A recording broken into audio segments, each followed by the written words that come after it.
Hey there, in this video we're going to be learning how to subscribe a device on the DT Connect web portal. So once you're logged into your account, you'll be able to view your devices on the Device tab. In this example, our device still has 72 days left of its grace period. Nonetheless, we'll still subscribe the device to make sure we've always got access to premium features. Here you can see we still have our 72 days free of our premium trial, and then we'll be charged $19.99 per month. This is obviously dependent on your region.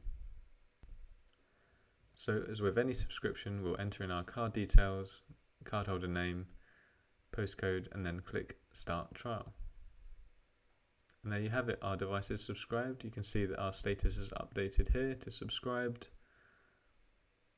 And we can carry on using the device and all the premium features. One thing to note, you cannot delete subscribed devices.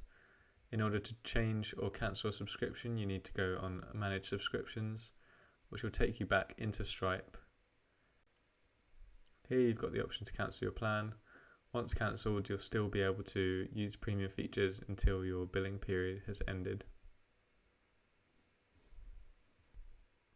And as you can see, when cancelled, the subscription status will update on the left. There you go.